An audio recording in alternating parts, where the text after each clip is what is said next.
నేరగాళ్ళు ఇప్పుడు రైతుల దాకా వెళ్ళిపోయారు. రైతుల్ని మోసం చేసేటువంటి పరిస్థితికి వచ్చేసింది. ఒక రైతు మిగతా రైతుల్ని మోసం చేసేసాడు వాళ్ళ వల్ల పడిపోయి. ఏడాదికి డబ్బులు ఇస్తే డబుల్ చేస్తాను అని చెప్పాడు. అది నమ్మారు తోటి రైతులు.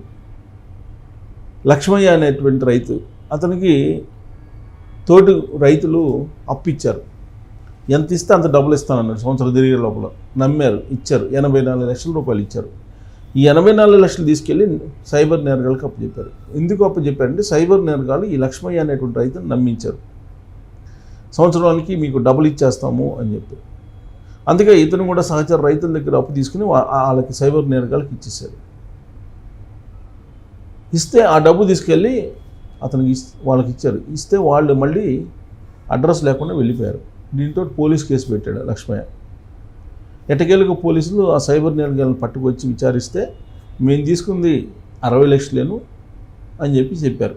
ఆ 60 లక్షలని రికవరీ చేయాలంటే ఆ సైబర్ నేరగాళ్ళ దగ్గర లేవు. వాళ్ళు కేసు పెట్టారు, జైలుకి పంపించారు. వాళ్ళు రిమాండ్ మీద బెయిల్ వచ్చేసింది.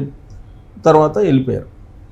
ఈ 84 లక్షలు తోటి రైతుల దగ్గర వసూలు చేశాడు కదా లక్ష్మయ్య, మరి ఈ డబ్బుల సంగతి ఏంటి అని చెప్పి అడగటం మొదలుపెట్టారు. ఆయన సమాధానం చెప్పట్లేదు. దీంతో కోర్టుకి వేశారు. కోర్టుకి వేస్తే కోర్టు స్టే ఇచ్చింది, ఆ భూమిని అమ్మి ఇవ్వమని చెప్పి. కానీ లక్ష్మయ్య ఎంతకీ భూమిని అమ్మి ఇవ్వకపోగా అతని భూమిలో అతను వ్యవసాయం చేసుకోవడానికి వెళ్ళాడు. దీంతో ఊళ్ళో ఉండేటువంటి రైతులందరూ కలిసి ఆ భూమిని దున్నకుండా ఆపేశారు. 3 ఎకరాల భూమి ఉన్నటువంటి లక్ష్మయ్య ఆ భూమిని అమ్మి అప్పు కట్టడానికి ఇష్టపడట్ల. పైగా అప్పులు తీసుకుని జలసాలు చేయటం మొదలుపెట్టాడు. దీంతో గొడవ అయింది. మళ్ళీ పోలీస్